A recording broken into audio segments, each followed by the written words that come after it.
Fala galera, Alexandre na voz, estamos começando mais um Fonzcast. Hoje nós trouxemos um gestor de empresa, Isaac Abeche. Como é que você tá, irmão? Tranquilo? Graças a Deus, tranquilo. Que bom. Hoje nós queremos explanar bastante esse mercado, porque como eu tive comércio e tal, é uma coisa que me interessa bastante, essa questão da indústria. Mas hoje nós vamos começar a falar sobre RH, gestão de pessoas. Como é que funciona lá, Isaac? Olha, independente do nosso negócio, o RH tem uma metodologia, essencial, né? Independente do nosso negócio. Agora, vou falar da Eletroflex, que é hoje... A empresa que você trabalha? Conta um pouquinho da sua história primeiro, né? Antes da gente aprofundar mais. Tá. Então, como formação, me formei em administração de empresas pela Universidade de Maringá. Me especializei em gestão empresarial pela FGV, em gestão comercial também pela FGV e me especializei em gestão da produção pelo Departamento de Engenharia de Produção da Universidade de Maringá também. Bacana. Só para me entender, pela FGV foi uma MBA? Um MBA, Ah, legal. MBA, que é uma especialização. E Eletroflex é a empresa que eu estou envolvido há 15 anos. Esse ano vai completar 15 anos que eu estou lá. Dentro da Eletroflex, nós acabamos montando outros negócios, né? Que é a Fortele e a Polímera. Mas vamos partir para a Eletroflex, que é uma indústria de processamento e reprocessamento de plásticos, né? Ou seja, nós reciclamos o polietileno de baixa, alta densidade, né? E fabricamos mangueiras para construção civil, para pecuária e para irrigação. Esse é o principal, então. Esse é o principal negócio. Né? Na Eletroflex, hoje nós estamos com 40 colaboradores. Rapaz, é bastante gente, hein? Bastante gente. E o departamento de recursos humanos é curioso, assim, né? Porque nós criamos o departamento há 3 anos por uma necessidade de mercado. Ah, não tinha antes. Não tinha. Mas tinha essa mesma quantidade de funcionários ou era muito menor? Era menor a empresa. Era bem menor. Era menor a empresa. Expandiu bastante, então, nós, hein? Em 2018, nós implantamos um plano de gestão bem legal lá, que foi quando a gente começou a implantar a ISO 9001. Né? E uma das ações que nós fizemos foi departamentalizar a empresa, né? Entendi. Antes era tudo meio solto. Era tudo meio solto e aí você acaba não tendo responsáveis, né? Pessoas que se responsabilizam por uma área específica, né? Entendi. Bacana. Então montamos o setor de RH. A princípio eu comecei a estruturar o setor, né? Estruturamos e hoje tem uma gestora lá que é a Lucimara, que ela tá fazendo um trabalho excelente, assim, sabe? Ela é responsável pelo RH. Ela é responsável pelo RH. E só para me entender, então, são 35 anos de empresa.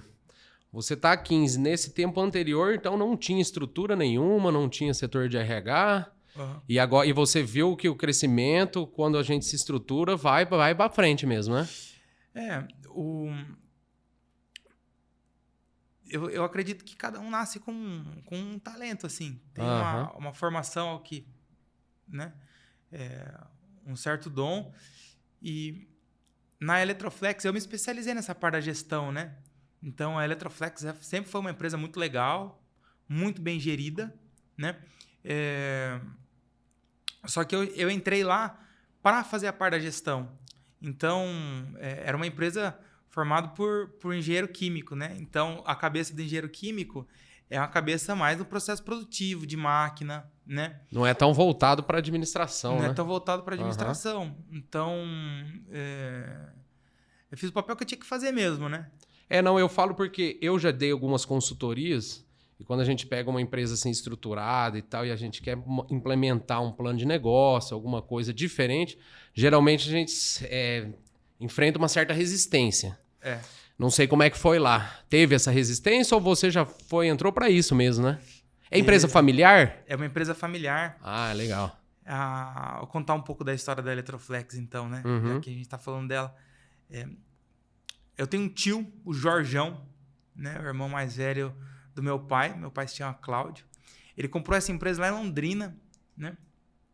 E era uma empresa de fabricação de mangueiras. E assim, era um ferro velho. Ele pegou uma empresa quebrada, sabe? E não conseguia tocar. Meu pai recém-formado em engenharia química, né? Ele estava trabalhando na Brasilac, de carvão ativado em Guarapuava. E meu tio convidou para dar uma mão pro negócio, né? E ele começou a trabalhar. E meu tio tinha várias empresas. E deu metade dessa pro Cláudio, que é meu pai. Falou assim, ó, Cláudio, tô dando metade para você levantar.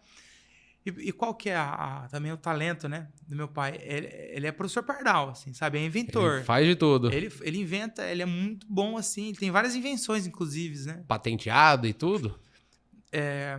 Nós temos uma patente que está tramitando, só que possivelmente a gente vai perder essa patente porque foi dada entrada a empresa que deu entrada, ela fez o projeto errado. Então tivemos uma devolutiva lá de Brasília.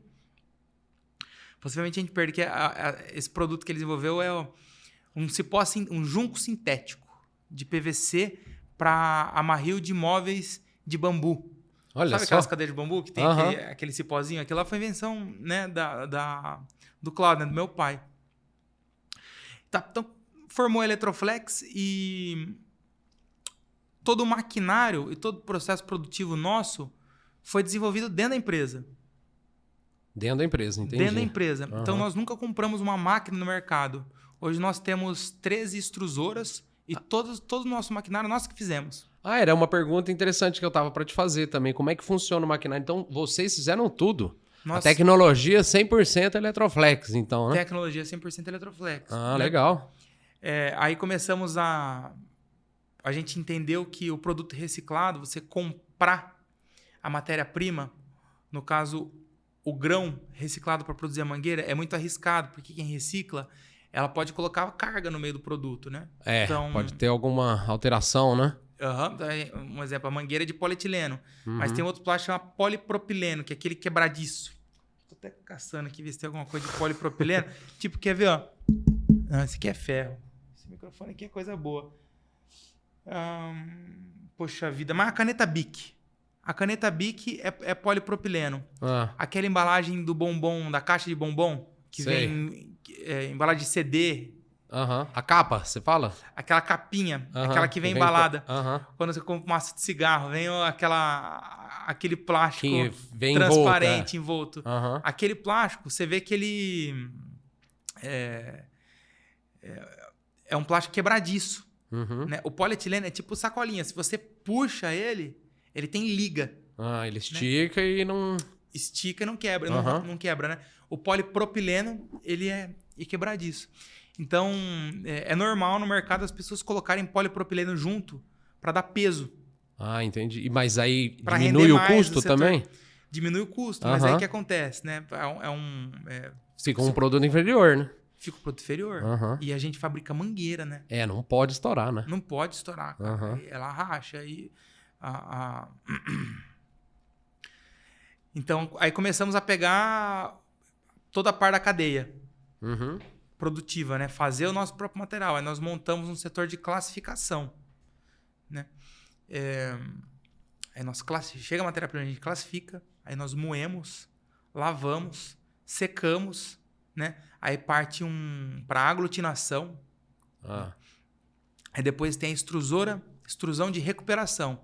Aí depois que a gente recupera, a gente faz o nosso granulado. E aí foi um diferencial, né? Só que assim, a gente pensa, né? A gente estava falando de talento, de dom, né? Estamos falando também de gestão de pessoas, né? Porque viemos aqui para falar disso. Então, a parte assim do talento e da expertise do Abesh, que é o Cláudio, né? É o processo produtivo, é montar maquinário. Então, ele vamos dizer, o chão de fábrica, o cara que mete a mão na massa e faz. Hoje nem tanto assim, ele monta... que agora ele já delega, né, as funções e tal, mas ele que é o cabeça, então, por trás do processo produtivo. Hoje não mais. Hoje tem uma pessoa na produção que está na empresa faz 25 anos, que ele conhece todo o maquinário. Todo o sistema. Hoje o Abesh faz melhorias, mas ele está mais no AutoCAD, né? Faz projetos e manda... Né? Mas tem a equipe de manutenção que executa isso. Tem equipe boa de manutenção lá. né? Que também é um desafio formar equipe de manutenção. Viu? Então, São profissionais aí que estão em extinção no mercado. E Né? é difícil, ainda mais porque vocês que criaram as máquinas, né? Como é que funciona daí? Você dá um treinamento pra pessoa, até pra mexer no maquinário. Cara, isso aí é uma coisa longa, tá? Um assunto longo, mas nós Não, mas só dá uma montamos passadinha por cima. Porque, sabe o que eu acho? Eu falo porque, como é indústria, eu nunca trabalhei em indústria, então eu tenho esse tipo de curiosidade. Porque, por exemplo, tem um cara que mexe na máquina. Aí eu tava até conversando com o Eduardo esses tempos atrás. Tem um cara que mexe na máquina. Ele falta. Tem que ter outro que consegue mexer. O cara vai almoçar. Tem que ter outro. Então são 3, 4 que precisam entender e mexer nesse maquinário. Como que funciona lá? Porque eu no comércio, eu não gostava de ficar refém do funcionário. Se o funcionário não sabe fazer, eu sempre tenho outro. O cara faltou, eu tenho outro. Como é que funciona na indústria? Só pra gente ter uma ideia, uma noção. Nós fizemos assim, a gente tá implantando o programa de qualidade e toda a informação é documentada, né? Entendi. Então nós inventariamos equipamentos, está tudo inventariado, e criamos, né, plano de manutenção para cada equipamento. Então, cada equipamento a gente sabe quais são as resistências elétricas, quais são os rolamentos, quais são os mancais, quais são os retentores, as correias, né, que vão naquele equipamento. E ele parte de um plano de manutenção. Quem controla esse plano de manutenção é um PCP, né? Que daí é um engenheiro de produção que faz esse trabalho. E ele passa a programação da manutenção para a equipe de manutenção, né? Aí nós temos hoje que faz as manutenções tanto elétrica quanto mecânica 3 pessoas. E estamos formando mais 2 para ficar com 5.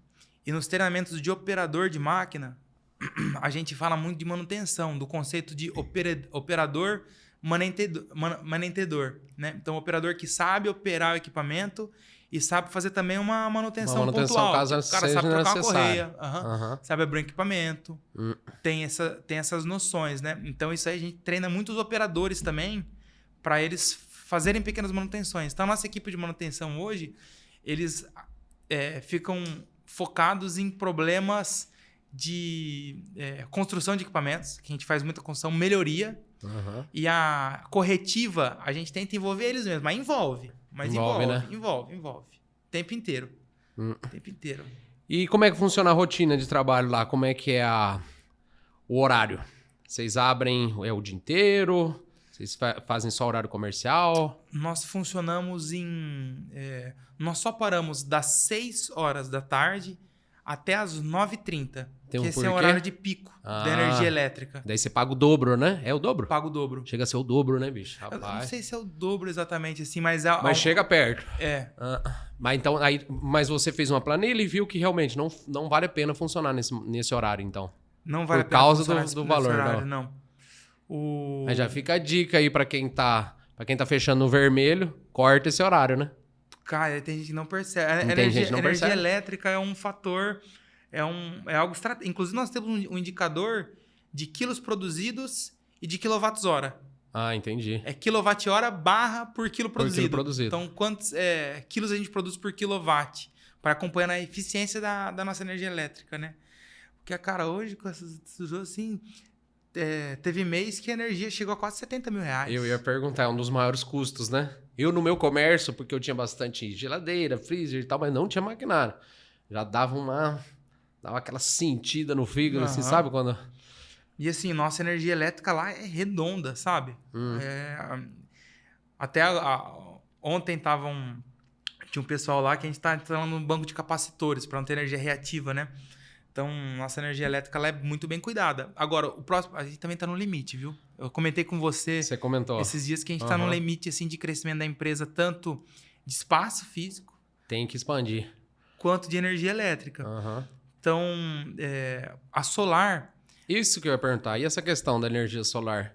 Se quando vocês mudarem o local, já não dá para implementar? Como é que funciona? Dá, só que não tem... as linhas de crédito para a indústria... É um investimento que vai se pagar, vai ter o retorno, o payback, né? Em 8, 10 anos. Nossa. Né? Com o crédito que está hoje, com essa Selic é 13,25... Tá demais, né? Às vezes passa de 10 anos para você. Então, o que nós colocamos? Tem que ser prudente, né? No momento de fazer o investimento. A alíquota máxima que a gente colocaria seria 5,5%. Então, a gente vê que a gente está esperando aparecer um subsídio aí do governo, a gente vai mandar brasa, já tem projeto tudo pronto, né? Eu vejo muito aí no meio rural o pessoal colocando com 4%, 5%, aí compensa, né? Aí compensa. Aí vale a pena, né? Aí vale a pena. Mas pra gente tirar a caixa hoje e colocar no negócio, vale a pena a gente colocar a caixa em outras coisas, né? O retorno é maior. Mas a gente tem desejo. Uma parte é energia solar, né? A outra parte é o mercado livre de energia. Explica pra gente como é que funciona. O mercado livre de energia? Mercado livre de energia.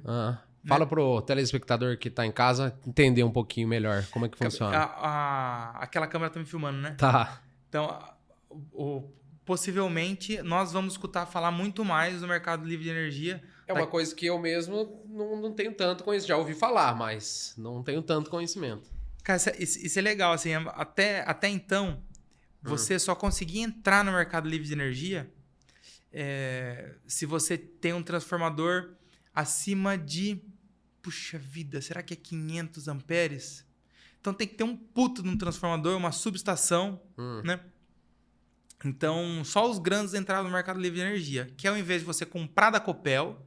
Você mesmo produz? Não, você compra no Mercado Livre. Você compra no mercado. Você compra no Mercado Livre. É tanto que tem bastante gente que tem placa que revende energia, Isso. né? Entendi. Isso, então... E no Brasil tem grandes companhias produtoras de energia, assim. Lá no norte tem grandes produtoras de energia eólica, né? Grandes produtoras de energia solar, tem hidroelétricas particulares. Olha que interessante. E aí você paga muito mais barato. Você não fica mais refém, né? De Não, pagar não aquele precisa valor parar no horário X. de pico. Exatamente. Porque é uma energia Vai ser só. o mesmo preço. E agora aprovou recentemente uma lei, a ANEEL, né? Que diminuiu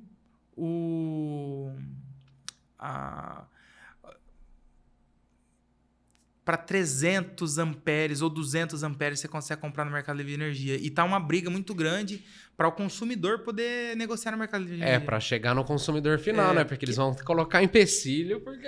Pois é, mas daí você imagina como é que seria a briga com a Copel, né? Nossa Senhora, é forte, né? E aí onde a Copel entra nisso? Vamos supor que nós, da Eletroflex, entrássemos no Mercado Livre de Energia, né? É um processo demorado, leva aí mais ou menos uns 2 anos, porque você compra energia, você negocia energia agora para chegar o ano que vem. Para receber só o ano que vem. E aí tem os momentos certos de negociar energia, né? Que o momento certo é quando chove, né? Lei da oferta e da demanda. Exatamente. Chove mais, que parda, né? E aí a Copel entra como transmissora. Então eles vão te cobrar, quando você está no Mercado Livre de Energia, eles vão te cobrar só a taxa de transmissão.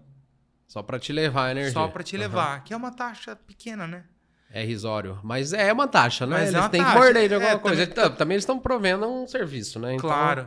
Não, nada a gente mais tem justo. que entender também que a Copel é uma baita empresa, você vê. É. Dá um problema aí, eles vão, resolvem. Tem que também, né?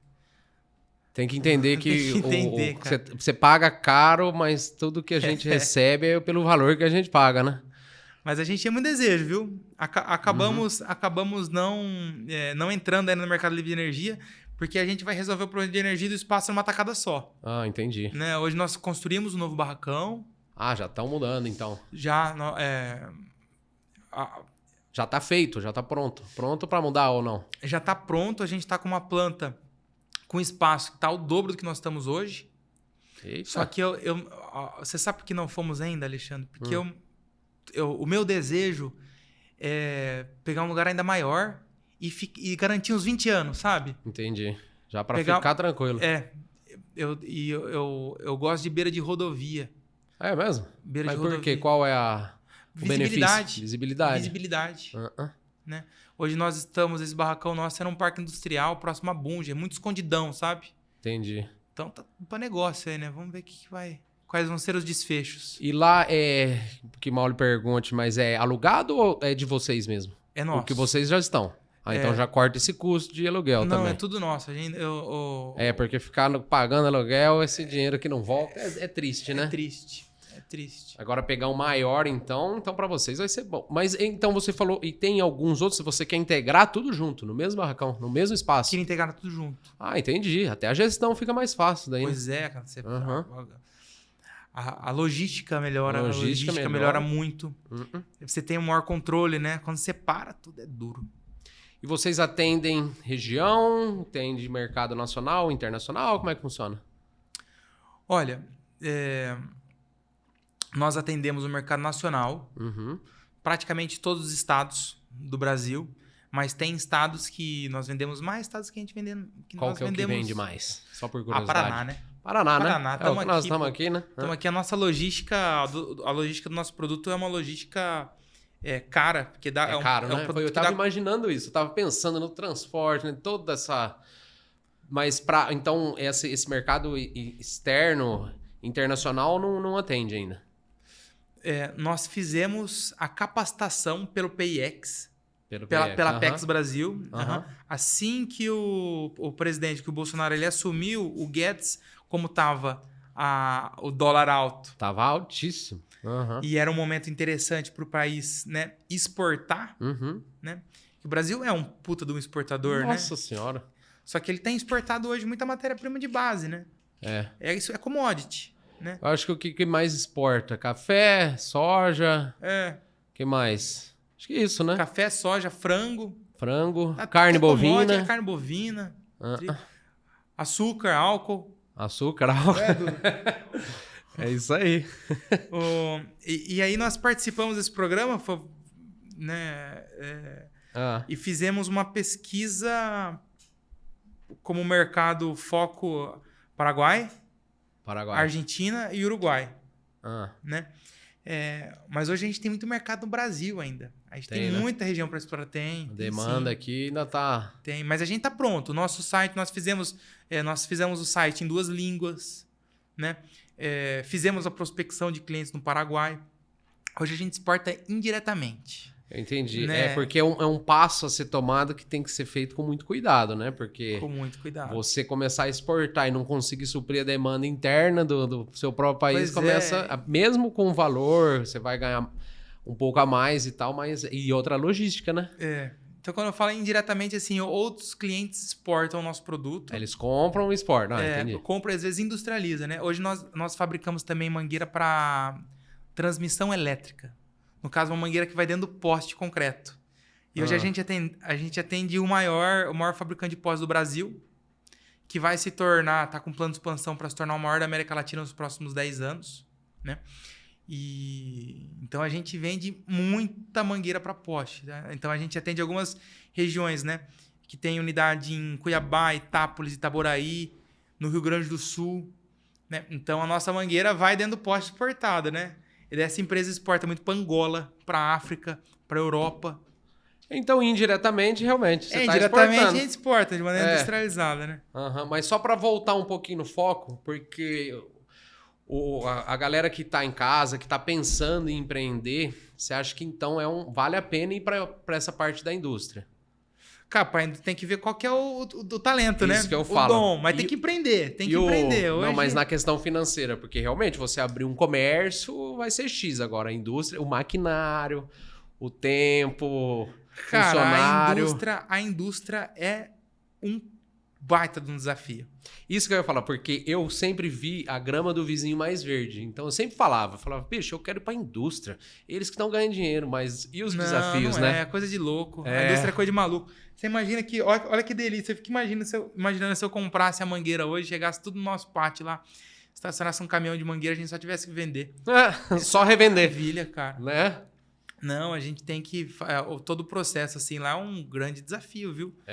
Mas como qualquer outra coisa, tudo agora, tem os desafios, tem o ônus e o bônus, né? Tem o ônus e o bônus. Só que a indústria... Eu não sei como é que tá hoje. Em 2020, eu me recordo que a margem da indústria no Brasil... Eu vi uma reportagem que o ano passado já deu uma melhorada. Deu uma subida, né? A margem de lucro é 5%. Era 5%? 5%. Nossa Senhora. Cara, a média nacional. É a média nacional 5%? Então a indústria, você ganha um volume, né? Mas é tudo muito apertado, né? Mas tá pagando as contas. Tá pagando. Pô, a gente tá sobrevivendo faz 35 anos, né? Uma outra questão que eu queria entrar é sobre a pandemia. Teve algum impacto muito negativo, até um impacto positivo? Como é que vocês lidaram com essa situação? a pandemia foi curioso, assim, né? Como a gente faz parte de uma cadeia de produtos essenciais, né? Que a gente atende o agro, que é essencial, e transmissão elétrica é essencial também, que é energia, né? Deu todo o decreto. Quando pediram para fechar a indústria, a gente não fechou. Não fechou? Nós não fechamos. Nós colocamos o caminhão na entrada, assim, para passar e ninguém ver que a gente está trabalhando. Fechamos o portão e seguimos o baile, né? E aí foi a fiscalização. Né? Cara, foi aquela fiscalização integrada, aí foi Secretaria de Saúde, foi Vigilância Sanitária, foi Guarda Municipal, todo mundo. Aí chegaram lá, falaram comigo, eu até... é duro de vez em quando, a gente perde a cabeça, né? Eu falei pros caras, eu não vou fechar, não. Não, você tá com tanta... Você tem conta pra pagar, tem funcionário, tem gente que depende de você, aí tem que fechar. Só que também a gente entende que é uma questão de saúde, é uma questão sanitária e tal, mas é difícil, né? Pro empresário, dói, né? E outra, a gente tinha pedido pra caramba pra entregar. Tem coisa pra resolver, tinha coisa pra fazer. O nosso processo produtivo na indústria... Ninguém trabalha pertinho de ninguém. O cara opera uma máquina, outra pessoa vai estar lá a 4 metros de distância dele. O escritório, beleza. O escritório a gente jogou tudo para home office. Tudo para home office, O setor de televendas a gente normal. fizemos essas mudanças rápidas assim. Foi ligeiro. Até uma falha nossa que a gente não fez conta, que tem que fazer o contrato, né? A gente fez tudo, pegamos o notebook. É que foi tudo muito em cima ali, né? Ninguém imaginava que ia ser... Não. Eu lembro quando começou, eu achei que ia ser uma semana. Aí um mês, aí um ano. Depois a gente refez, né? Os contratos colocando o modelo híbrido. Né? Daí depois que deu uma... No começo tem que resolver o negócio, né? Não, você tem que agir, né? E daí... Às vezes não dá pra pensar todo o passo que você vai dar, né? E aí esse dia, nesse negócio, né? O fiscal falou assim, olha, então amanhã eu vou voltar aqui, se vocês estiverem funcionando eu vou multar vocês. Multa, porque primeiro ele dá um aviso, né? Dá um aviso, eu falei, puta vida, né? E aí o que eu vou fazer? Aí eu vi que a única coisa que dava pra fazer era se enquadrar como uma atividade essencial. Aí esse dia foi curioso, sabe? Eu fui lá na Vigilância Sanitária, fui na Secretaria da Saúde e eu fui entrando nas salas lá. Falei, quem que é responsável? Quem assina? Gente, eu preciso resolver minha situação aqui. Cara, e assim, coisa rápida, né? Eu fui lá no escritório de advogado, a gente explicamos uma tese provando que nós fazemos parte da cadeia de atividade essencial. Nós comprovamos, assim, foi muito legal. A gente comprovou com notícia a seca que tava. E tava, de fato, né? Tava, é claro que a gente queria trabalhar. Claro. Mas tudo que a gente fez foi dentro né? Da realidade. E aí conseguimos decidir um parecer, e era um parecer que sempre demora, assim, sabe? Você imagina um parecer da responsável pela vigilância sanitária. Nossa, demora meses. Aí conseguimos, no dia seguinte, os fiscais foram lá, a gente já estava com parecer, aí conseguimos um parecer para 2 empresas. Para as duas? Para as 2 empresas. Aí nisso a gente já comunicou também aos nossos clientes que a gente não ia parar. E isso na pandemia... Nossa, Xande, porque a incerteza, né, do cliente fala, será que eu vou receber? Será que eu não vou? E passa uma credibilidade também, né? Porque, passa. Não, fica tranquilo que eu vou te entregar. Passa. E se a gente não entregasse... Aí também foi um momento crítico pra gente, porque a gente conquistou muitos clientes na pandemia. A pandemia foi ótima pra gente. Então, eu tô vendo, mas será que foi então melhor? Melhor. Do que pior? Melhor, foi ótima. Na fábrica ninguém morreu. ninguém morreu de Covid. Mas pegaram, ou não? Todo mundo pegou, né? Eu acho que... Mas ninguém morreu, graças a Deus, Ninguém morreu, ninguém passou mal, ninguém foi internado. Entendi. Então, na questão da saúde, que essa é a preocupação na pandemia, nós passamos muito bem. Em relação aos concorrentes, muitos concorrentes pararam. A maioria, né? Será? Muitos concorrentes pararam. Cara, é que... Aqui em Maringá a gente não tem muita concorrência, né? Tem concorrentes, né? Um concorrente muito grande que está na região aqui não parou, que é uma indústria enorme. E está em Paysandu.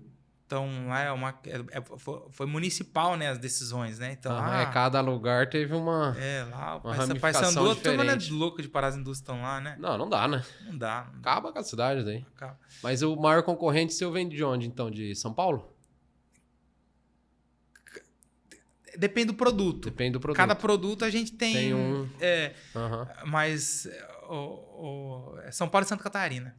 Santa Catarina é o polo do plástico no Brasil, então, né? Eu tava pensando nisso mesmo. E São Paulo, a gente tinha... Cara, o nosso concorrente é Tigra, nosso concorrente é Amanco, Forte e Leve. Esses é Plastilite, fortes, esses né? é bravo, né? Só que nós temos um produto diferente. É. Eles têm o produto deles e a gente tem o nosso. A gente deixa bem claro, inclusive, nesse produto que é o produto corrugado, a gente deixa bem claro para nossa equipe de venda que o nosso posicionamento de mercado é diferente da Tigre. Então a gente não quer mesmo competir com a Tigre, senão a gente vai morrer. Não dá, né? Não dá. Tem como eles te expelem do mercado, né? Ainda mais se eles usam uma estratégia e baixam o valor do produto. Aí é difícil de concorrer, né? Mas, voltando um pouquinho, você falou da questão ninguém morreu na pandemia.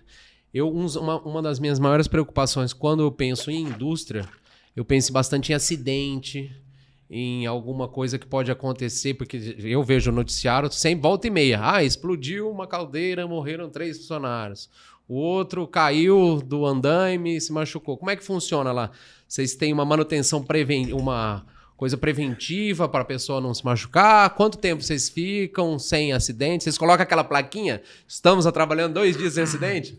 Não, essa plaquinha geralmente é CIPA, né? É a CIPA, né? É a Comissão Interna de Prevenção de Acidentes. Né? Aí nós montamos a CIPA lá e a gente fala muito em treinamento, mas tem acidente. Tem, né? Não, todo lugar tem, não tem como. A gente ficou muito tempo assim sem acidente, mas muito tempo, eu digo, uns 7 anos sem acidente. Nossa, que maravilha, hein? Maravilha, não, foi uma maravilha. O ano passado tivemos 2 acidentes sérios lá. Ninguém morreu. Uma moça caiu numa parte de decantação de água e tinha um fio desencapado, cara. Ela ficou eletrocutada dentro, assim. Foi tenso, assim. Chegou a mijar sangue a pessoa. Eita. Mas aí resolveu, não deu... Graças a Deus, mas não aconteceu nada com ela, não. Graças a Deus. Não. Afinal das contas, só fez bem. Deu um coração dela... Deu um pumper up. Deu um pumper up. Mas você imagina a nossa preocupação. Nossa Senhora. Tá louco. Então foi esse caso. E teve outro caso de uma pessoa que perdeu uma pontinha do dedo, assim. Mas é duro dizer, né? Tem os momentos do acidente de trabalho. Não, o cara se distraiu um pouquinho ali. Ela tava andando com o celular na mão. 11h30 indo almoçar, que é a hora que acontece, a probabilidade de acontecer esse horário é muito maior, que a pessoa tá com fome. Tem um estudo? Tem os horários, tem os horários. 11h30? Final de turno. Que a pessoa já tá cansada, já fica mais relapsa. Momento de fome. Momento de fome. É porque o cérebro já não trabalha com tanta agilidade, né? Você tá com fome... Tá mais fraco, né? Barriga tá falando mais que a cabeça, né? Então, ela foi essa, assim. Então, tinha câmera, filmou. A gente não ia dar problema de responsabilidade. É claro que sempre é responsável na empresa, né? Tá na empresa. Mas são coisas que não dá pra gente... Como que eu posso dizer? Controlar. Porque se o cara se desatento, cai, se machuca... É a responsabilidade. Ele tá na empresa, tem a responsabilidade. É a responsabilidade, né? A gente precisa. Aí nós teve esses 2 casos, né? E quando teve esses 2 casos, nós chamamos a empresa que nos atende, que é uma parceira antiga, né? De saúde ocupacional e segurança no trabalho. E aí nós fizemos um estudo dentro da nossa planta industrial de quais as zonas de risco e fizemos um plano de ação. Nós mapeamos todas as áreas que têm maior risco e fizemos um plano de ação. Cara, pra você ter ideia, esse plano de ação é um documento de 30 páginas. Nossa Senhora. Não, esse aí eu tenho trabalhoso. Aquela coisa que você faz, que você começa a repensar, né? Puta, será que eu vou fazer isso mesmo? Aí você vai repensando. Fala, tem que fazer, né? Tem que fazer, não tem como. Fazer. Né? E aí, o que faz? Esse plano de ação tá junto com o setor de PCP. E aí, eles colocam sempre na manutenção, na programação da manutenção, entra como melhoria. Segurança. Então tá tendo assim uma atenção especial para isso. Foi a maneira que a gente tratou, né? E quais foram os maiores desafios que você encarou lá? Já pensou em desistir da empresa? Já teve aquele momento que você... Lógico que na pandemia você falou, nossa, fiquei muito nervoso e tal. Mas teve aquele momento, alguma vez que você falou assim, não aguento mais. Chega, pra mim deu. Já. Os maiores desafios... Agora há pouco você tinha me perguntado da resistência, eu falei um monte de coisa e na resistência que as pessoas têm, né? Na realidade, o maior desafio real é comigo mesmo. O maior desafio é eu ter que me aguentar todo dia, cara. E eu tenho que aguentar, né? Porque as coisas não mudam. Tanta bucha de canhão, tanto pepino. O desafio é o nosso, né? Uh-uh. Xande, é gente, cara. É difícil de lidar, né? É gente, porque a empresa é isso, né? Ela vai estar lá. Agora, a gente tem que... O capital humano é o mais complicado. Não, eu não falo gente, eu falo a gente. Não, eu sei. Eu falo eu. Então, o capital humano. O capital Você humano. é a parte da empresa. É nós mesmo. E falando nisso, entrando nesse ponto, como que você faz a parte de contratação? Você tem, por exemplo, tipo um psicólogo para fazer um teste, para ver como é que a pessoa... Você puxa o antecedente da pessoa, onde ela trabalhou? Como é que é? Só explica pra galera, para eles entenderem como é que funciona. Nós temos um procedimento padrão. Padrão. Que é o passo a passo.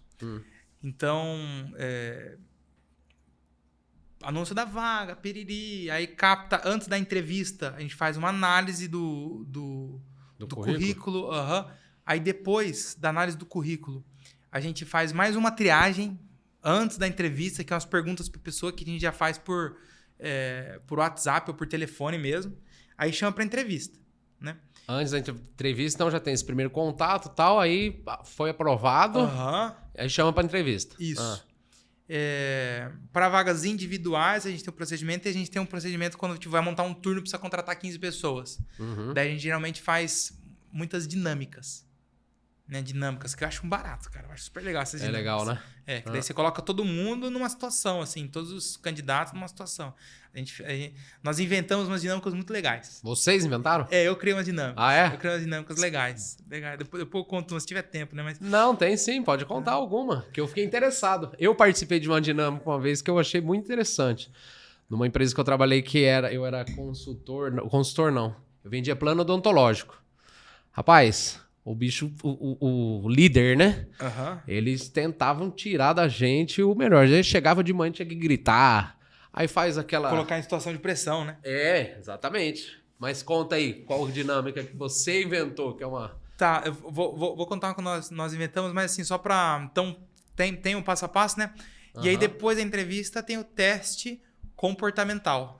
É uma outra coisa que eu queria perguntar. Não serve para todas as vagas, né? Tipo um exemplo, às vezes o perfil comportamental, porque é um teste que a pessoa escreve. Então, tem vagas que a gente coloca pessoas com baixo grau de instrução, que às vezes não são analfabetos, mas são analfabetos funcionais. É mais o chão de fábrica. Sabe ler, mas não entende que leu. Entendi. Não então, sabe compreender. Como é que você vai certinho. aplicar um teste de uma pessoa? Não tem muito validade. Não tem validade. Então, nesses casos... A gente ainda faz o teste comportamental, mas é com base nas atitudes da pessoa. Visual, como ela é, como ela fala, daí a gente vai interpretando, né? Eu usava muito as redes sociais também. Entrava na rede social da pessoa, via as fotos e tal, porque tem muita gente que não se liga nisso, né? Não. Tem muita gente que coloca um monte de coisa lá e tal e procura uma oportunidade de emprego. O patrão, que seria o patrão, né? Olha lá e fala, opa, esse aqui não, essa aqui também não. Mas continua. A contratação hoje, cara, tá um desafio, assim. A Lucimar esses dias veio falar pra mim, né? Ela falou assim, Isaac, eu marquei 16 entrevistas, vieram 2. Vieram 2? Vieram 2 entrevistas. Pô, mas o povo não tá precisando de emprego, bicho. Mas essa é a nossa realidade. Eu tava conversando com vocês com o Maurício. O Maurício falou que marca, o turma não vai. Eu falei assim, Isaac, tô tentando contratar pra a escola e o pessoal não vai nem na entrevista. Nossa. Essa é a nossa realidade hoje, Xande. Que coisa, né? Então, da geração, né? Fica aí pra galera, ó. Emprego tem, só que tem que ir na entrevista. Tem que ir na entrevista, mas é um outro tempo que a gente vive, né? E aí quem se molda na realidade ao mercado é as empresas, São né? as empresas. As empresas, porque o profissional, sei... O profissional, em parte, se molda. Acho que é uma via de mão dupla, né? Os dois vão... E eu acho que é isso muito bom mesmo, porque é isso. O mundo muda, as coisas mudam. Mas tá, vou contar uma dinâmica que nós fizemos para a parte da produção. Para operadores de máquina. É claro que operador de máquina extrusor, você não encontra uma pessoa com formação no mercado. É muito raro. A não ser que você traga lá de Santa Catarina, traga do Rio Grande do Sul. Eu tenho um amigo que tem uma reciclagem, ele trouxe do Rio Grande do Sul. Ele traz mão de obra de lá. Então a gente forma. Nós montamos também ano passado escola de líderes nós montamos. Ai, que legal. Escola de líderes. Interessante, hein? Justamente para isso, ó, quem quer participar... Hoje tá todo mundo, hoje a gente parou com a escola de líderes e tá todo mundo no treinamento. Então nós colocamos um prêmio de assiduidade em treinamento. Pra turma aí também, porque senão não vai. Pra incentivar, né? Pra incentivar, é. Depois que vai, o pessoal gosta muito, né? A turma tem elogiado demais, assim, porque a gente tem temas muito bons, mas tá. E pra produção, pra operador de máquina extrusora, você precisa colocar pessoas detalhistas. Isso tem que fazer parte do perfil da pessoa. Que também é um perfil comportamental, né? É o perfil da pessoa da organização, Já não é o meu caso. Não, o Duda eu vejo muito detalhista nele. Né? Ele pode ser mais detalhista. O Duda você vê no perfil, né? Que é o cara, né? E cada perfil tem as suas vantagens e desvantagens, tá, Duda? Eu gosto de fazer bastante coisa ao mesmo tempo e tal. Tem gente que consegue focar, não, vou fazer isso bem feito aqui e agora. E não se distrai com mais nada, né? Eu adoro trabalhar com os detalhes organizados. O problema deles é que às vezes eles deixam de fazer por perfeccionismo. Não ficou do jeito que eu quero, não vou fazer. E você precisa correr contra o tempo, às vezes a pessoa não te entrega. São pessoas que seguram muito mudança. Né? Porque aqui tem essa barreira. É difícil quebrar essa barreira, O né? detalhista organizado, ele gosta de uma consistência, sabe? Mudar pra ele é mais difícil. Sair da zona de conforto. Isso é mais fácil mudar. É até gostoso, né? Dá graças a Deus quando as coisas mudam. Né? Inclusive, quando eu dou consultoria e tal, eu sempre falo pros gestores, pros empresários, bicho, mas nós temos que mudar. Mas, rapaz, fazem 30 anos que eu faço assim, tá dando certo. Tá, mas pode fazer, pode dar melhor. Você tem que entrar na cabeça da pessoa pra mudar. E geralmente é uma pessoa detalhista. Agora, parando pra pensar, realmente é mais difícil você conseguir. Bicho, vamos fazer outro caminho e tal. Tá, mas e a... Vamos lá pra dinâmica. Da dinâmica, volta né? lá. Então, essa foi pra contratar pra operador de máquina. Então, nós colocamos 20 pessoas. Fizemos uma roda, um círculo, né? Essa dinâmica... Foram 30 convocadas, vieram 20. Aí, ó. Né? 10 já não nem apareceram. 10 nem apareceram. E a gente avalia o profissional de duas maneiras. Um pelas competências técnicas e outro pelas competências comportamentais. Né? As competências técnicas o saber fazer o serviço que ele está sendo, a função social dele no negócio. Né? Então, vamos supor, né? Eu sou da parte da gestão aí. Eu preciso ter a competência técnica de saber mexer com planilha, saber fazer um controle financeiro, saber fazer uma DRE, um fluxo de caixa. Na parte comercial, saber como é que faz umas políticas comerciais, né? Então, técnico, conhecimento técnico, né? E o comportamental, aí tá ligado a comportamento, que é capacidade de lidar sob pressão. Como que ele lida sobre... Como se ele lida sob pressão, gestão do tempo, né? Caráter. Né? Aí, a competência comportamental, a pessoa que não tem atraso. Tipo, você vê aquele Severidade. cara... Tipo um exemplo, né? Vamos fazer uma análise aí besta, assim, no Neymar. Puta, técnico é um baita do jogador. Joga demais. Hoje eu não sei, faz tempo que eu não acompanho futebol, mas eu sei que comportamental ele é pepinoso, né? Faltava em treino, sabe? Eu acho que um exemplo melhor pra esse é o Romário. O Neymar, eu ainda acho que ele ainda é um pouquinho mais focado. Eu acho que o Romário o problema dele era comportamental. Era o peixe. Peixe. E ele ia pra balada e tal, não treinava, mas o bicho fazia gol, né? E a empresa, no caso, a empresa que ele trabalhava, o time de futebol, segurava ele. Segurava, porque a técnica era tão maior que, como é que eu posso dizer? Você aceita um comportamento mais... menos íntegro, por assim dizer, pra segurar o funcionário. E aceitava ele porque ele era insubstituível, tá? Insubstituível, exatamente. Porque se tivesse outro... Não. Era. Ninguém ia conseguir ensinar alguém a jogar bola que nem o Romário, Não tem né? como. Não. É igual aquela analogia do Messi e do Cristiano Ronaldo, né? O Messi tem o talento, o Cristiano Ronaldo tem talento também, porque não adianta falar que não tem, mas o bicho se esforça, mano. Eu tava ouvindo uma história que ele foi pra seleção portuguesa, o Cristiano Ronaldo voltando agora, e ele jogou ping-pong com os caras lá, os caras ganharam dele no ping-pong. O cara foi lá, comprou uma mesa de ping-pong, ficou acho que um mês treinando. Na próxima convocação ele falou, vem aqui agora. Ganhou de todo mundo. Olha só. Você vê o esforço? Mas o esforço e a capacidade de se adaptar, ou como é que eu posso dizer? A pessoa ter essa facilidade são coisas diferentes, mas tem que se integrar, né? Aham. Mas, então, né, essa dinâmica é uma dinâmica para ver comportamental. Comportamental. Para ver o lado comportamental da pessoa, né? Aham. E outra, ninguém é o pica das galáxias que é insubstituível mais, Não, né? e outra, O nem o Romário é o dono melhor, ele era o melhor jogador do Na mundo. Ele época. ganhou de melhor, né? Ganhou. Foi de melhor Foi jogador. campeão da Copa do Mundo. É tudo diferente, mais, né? é outra coisa. Aham. Mercado de trabalho, não. Vacilou, bicho. Hoje nem o dono da empresa não é insubstituível. Não. Inclusive, o dono tem que ser substituído. Tem que ser substituível. Dependendo qual o objetivo do negócio, né? Aham. E aí a primeira parte dessa dinâmica é a apresentação. A pessoa se apresenta, né? Fala um pouco sobre ela. E aí a ideia da roda é que daí nós colocamos, aí no caso daí os encarregados da produção, eles participam da dinâmica como avaliadores. Entendi. Então eles ficam no meio da roda com uma prancheta, que já cria um negócio também, né? Porque, Um clima ali as pessoas já sabem que estão sendo avaliadas, né? Uhum. E aí, na apresentação, você já vê como é que é a comunicação da pessoa. E a apresentação, assim, ó, você tem 15 segundos para falar nome, idade, a comida preferida, né? A cor preferida. E a gente faz essas coisas porque também você lembra das pessoas pela comida delas, às vezes, né? É uma maneira de recordar e o pessoal também preencher, né? E para dar um quebra-gelo lá. Ó, tem 15 segundos. E daí os avaliadores são com cronômetro, né?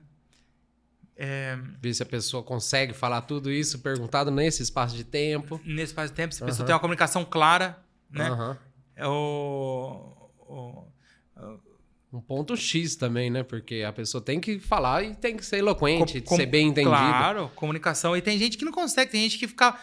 Dava os 15 segundos, deu, e a pessoa continuava falando e ela Não via parava. 2 minutos. Aí você vê assim, esse cara sem noção. Verdade. Não entendeu, ele não entendeu. Ou ele não entendeu, então Nossa, mas de 15 minutos para 2 minutos é. tem, 15 cara. segundos, desculpa, para 2 minutos. Tem gente que tem, mas aí Vai embora, né? Aí você vê sem noção e você vê também a necessidade da pessoa de aprovação, que daí já é um perfil É outro comportamental perfil. também. Mas eu ia entrar nesse ponto agora, bicho. Olha só. Às vezes a pessoa quer falar para mostrar que sabe, ou que conhece, ou que precisa de aprovação. Seja aprovação. Só que aí acaba, o tiro sai pela culatra, né? Então você vê, né, inclusive o perfil do comunicador é o perfil que tem necessidade de aceitação, viu? Né? Pode ser. Tem necessidade de aceitação. A gente, né, é o que motiva ele ser aceito, viu? Com certeza, Os né? bons comunicadores. Até por isso que já foi para esse meio, né? E o perfil do comunicador é o sentimental. Né? Eu gosto de trabalhar com sentimentais também, viu? Quando a gente faz arquitetura de cargos, né? Você pega um setor comercial, assim, você tem que ter 3 pessoas dominantes, né? Que é o perfil que não é o detalhista, que não enrosca, porque vendedor tem que vender, pô. Nossa, o vendedor tem que ser desenrolado. Tem que ser desenrolado. Vai para cima e bora. Mas se você colocar muito o perfil junto, eles se matam. Eles Então, não aí conseguem coexistir em harmonia, né? Não, cara, a gente tem um setor comercial lá que tem um departamento de televendas. Você coloca 4 pessoas desse mesmo perfil juntos no setor de televendas, cara, dá pepino. Então a gente coloca um bom comunicador no meio, que ele apazigua o setor, é aquela pessoa, sabe? Que é a light, a neutra. Que ela não vai ter aquela gana de bater meta, mas o que importa pra ela é a harmonia do ambiente. Então ela faz um meio de campo lá, né? Então, enfim, né? Aí a pessoa... A gente vê a comunicação, a gente vê a capacidade de lidar sob pressão, porque a gente vê que tinha gente lá, cara. Rapaz, lidar sob pressão é a hora que você vê o... E daí quando a pessoa fala 15, você fala deu, daí a gente pedia pra falar também alto, pra turma, né? Colocar. E às vezes na própria dinâmica, né? Tipo assim, a comida que eu mais gosto e tal. Mas por que você gosta disso? Você fala de um jeito mais ríspido, assim, e a gente fala... Cara, a pessoa já muda o tom. A gente colocava em situação, viu? A gente colocava em situação. Não era muito bonzinho, não. Até Não, até porque a indústria é assim, né, bicho? Tá acontecendo um monte de coisa ali, o cara grita. Às vezes não tá, não é porque ele tá tá nervoso com você, com o seu... Ele tá nervoso com o que tá acontecendo e precisa resolver. Aí grita e a pessoa já joga as coisas, já... Então, olha que simples, né? Então, com uma apresentação, você consegue ver. E daí, isso tem aí nas pranchetas dos avaliadores, tem capacidade sob pressão, daí colocava lá de 1 a 3, né?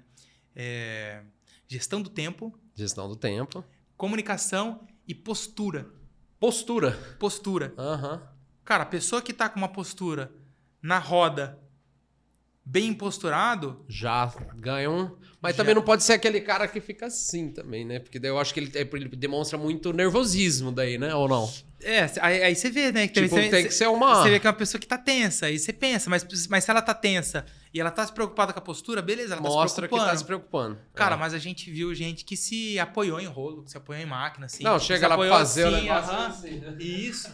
Esse vai ser um ótimo funcionário, né? Lógico que não, né? Aí você coloca sentado a pessoa, né? Colocava as pernas pra frente e ela tá se comunicando, Uhum. Tá participando da dinâmica e tá ali.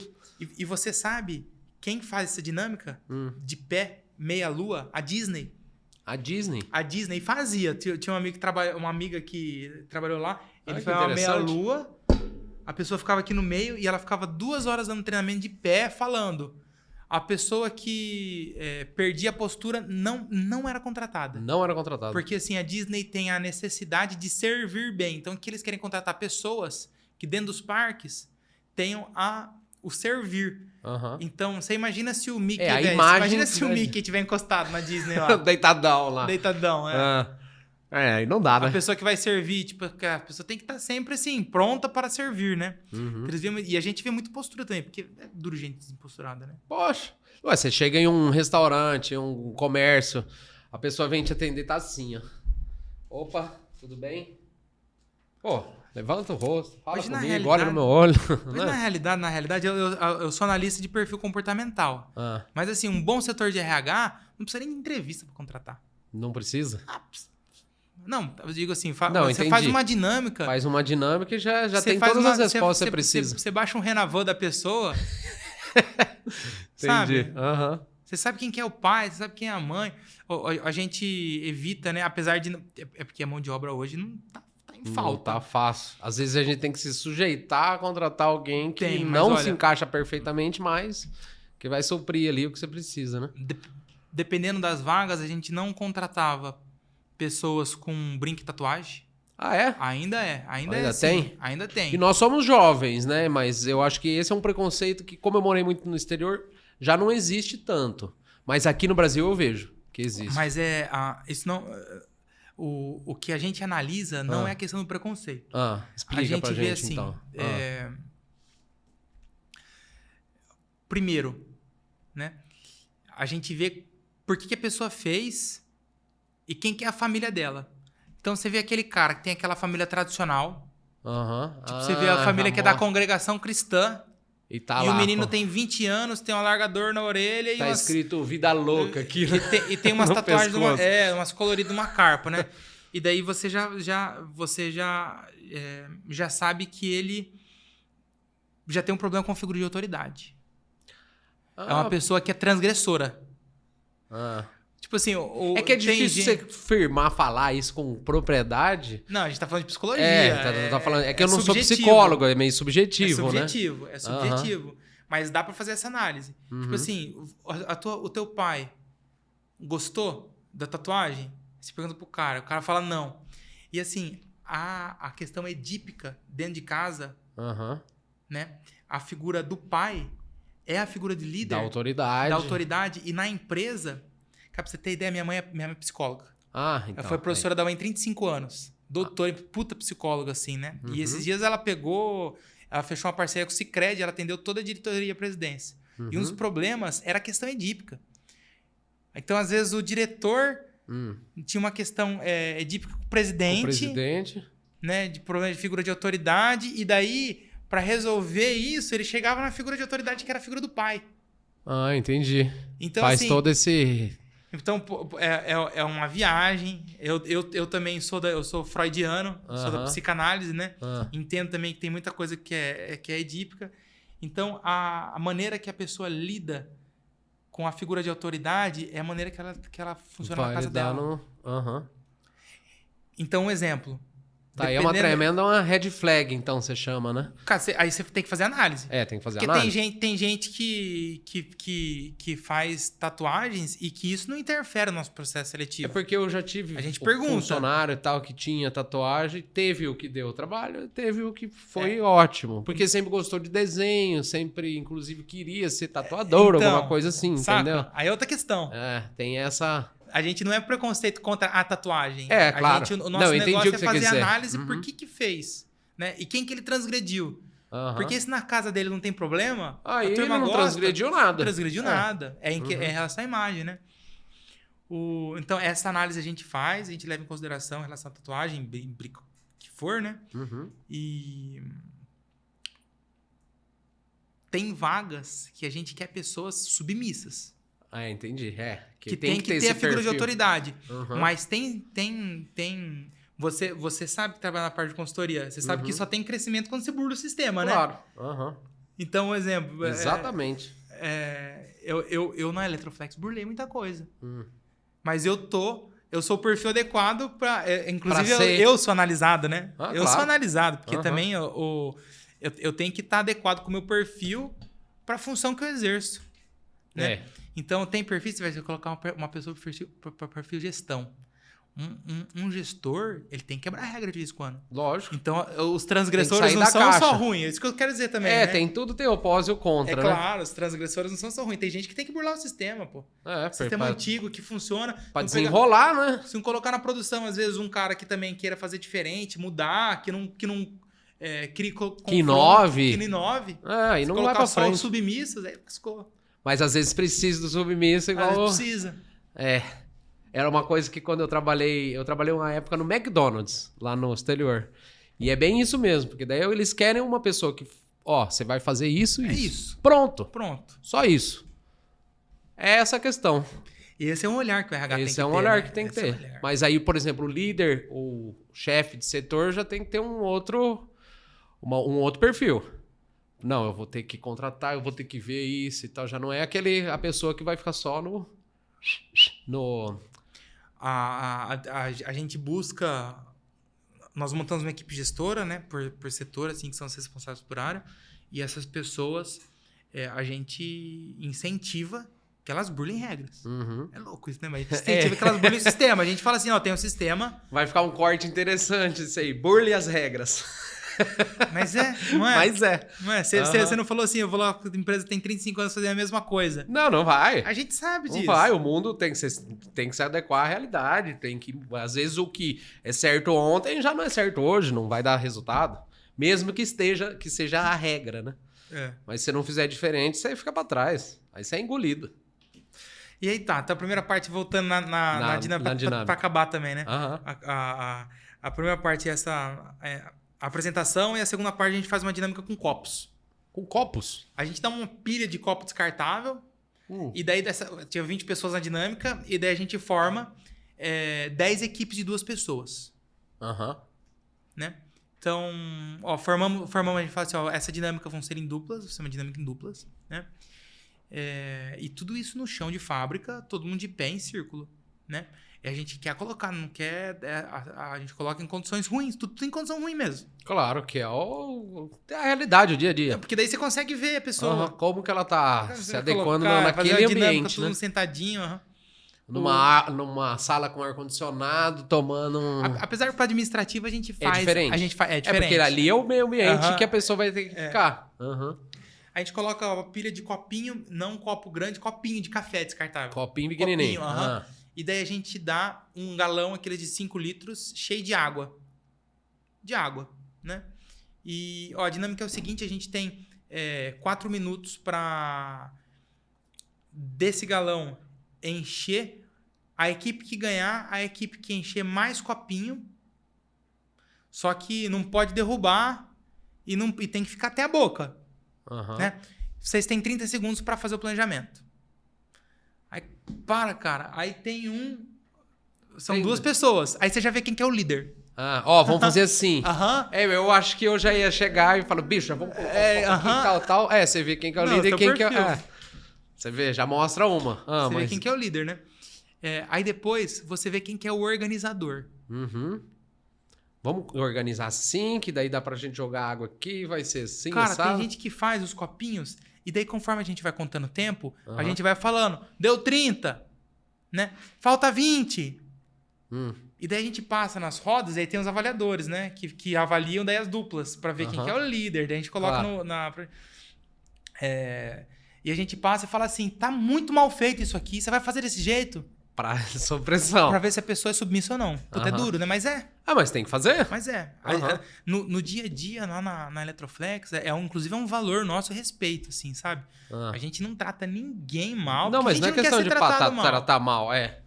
E tem que ver se a pessoa... Tem gente que não tem esse discernimento de entender que é o profissional e o pessoal. São coisas diferentes. Você tá falando que a pessoa... Você tá cobrando resultado, não que você tá querendo ofender ela. É que tem gente que ofende, realmente, e tal, né? Mas aí já não entra no caso. Mas enfim, aí vocês chegam, dão essa... Às vezes tá tudo horrível aqui, ó. E a gente vê, cara, que tem... A pessoa, meu amigo, tem uns que se embanando. Tem gente que faz uma aguaceira, tem gente que coloca tudo longe, tem gente que coloca um copinho em cada lugar. Cara, e tem gente que faz um monte, tem duplas que fazem um monte de copinho, um organizadinho do lado do outro, não derruba, e aí você vê, esse cara é o cara detalhista. Esse é o cara que tem jeito com...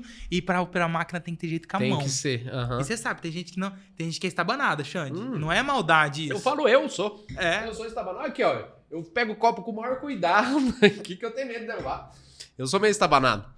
Cara, tem gente que você vê... Cada um tem uma qualidade e um defeito. Tem gente que tem um tato, né? Coisa com tato, né? Eu vejo essa turma que faz, tipo, que vai pintar unha, que faz sobrancelha. Eu jamais ia conseguir fazer um troço desse. Nossa, um cara que pinta um quadro. Pinta um quadro. A criatividade tem que ter ali, a linha certinha. E assim, esse perfil, pra operador de máquina, a gente quer esse perfil. Claro, detalhista, né? Detalhista. E aí tá, deu, né? Daí a gente pergunta, fala assim, 30 segundos, tem tempo, né? Porque senão, imagina, 10 pessoas. Esses 30 segundos é pra falar como é que foi a experiência e se você trocaria de dupla e por quê. Entendi. Aí já tá analisando outra coisa. Cara, aí daí você já vê quem fala, que é a pessoa que fala, né? Não, o erro foi dele, né? Que já terceiriza a culpa. Já terceiriza a culpa. Você já vê isso também. Né? Aí a gente faz análise, né? Conta os copinhos, né? Vê quem ganhou. Eu falei assim, olha, a gente vai ter mais uma oportunidade. Vocês acham que dá pra melhorar? E até quem ganhou. Eu falei assim, vocês fizeram 40 copinhos. Vocês acham que dá pra melhorar? Porque a gente fala assim, porque tem dinâmica e a gente fez 70. Aí você quer ver o que a pessoa vai falar. Você acha que dá pra melhorar? Opa! E daí a gente faz de novo pra ver o quê? A capacidade de superação. Pra ela ver como é que ela lida porque é a isso, competição é dele entre ele mesmo, né? No dia a dia é isso, né? O que a gente quer? Nós queremos, né, melhorar e a gente quer pessoas, uma equipe que melhore sempre e que aprenda a aprender, né? Que é o nível máximo da qualidade. A pessoa que aprende a aprender é o nível máximo. Então, essa assim, um resumo. Assim, você vê que é uma dinâmica besta, mas, cara, você vê, mas olha, você muita pega coisa. tudo. Você pega Isso tudo. Invenção sua. Essa foi. Aí, ó. Foi uma besterol, assim, né? Mas é bom você passar isso pro público, que alguém quiser fazer a dinâmica na empresa. Tá aí, dependendo. Não, a gente tem uma porção. Tem uma porção de vendas, de troço. Quiser, deixa o meu contato aí. Claro, nós vamos deixar seu Instagram aqui, o link vai estar na descrição, o contato. Qualquer coisa, vocês fazem um comentário. Não esquece de deixar o like, mas faz um comentário, faz alguma pergunta, que qualquer coisa a gente entra em contato com a Beth, que ele vai estar disposto aí a responder todo mundo. Cara, super. E na realidade, ontem eu tava pensando também, ontem eu liguei para um conhecido da família, né? E falei assim, viu, você pode me ajudar em umas coisas aí? É um cara que não tinha nenhuma obrigação de mim. Um cara corrido, sabe? Tem um monte de negócio, assim. Ele falou assim, não, vem aqui que a gente conversa. Eu falei, senhor, do direcionamento disso, que foi uma questão contábil e tal, né? Lucro presumido e pererê.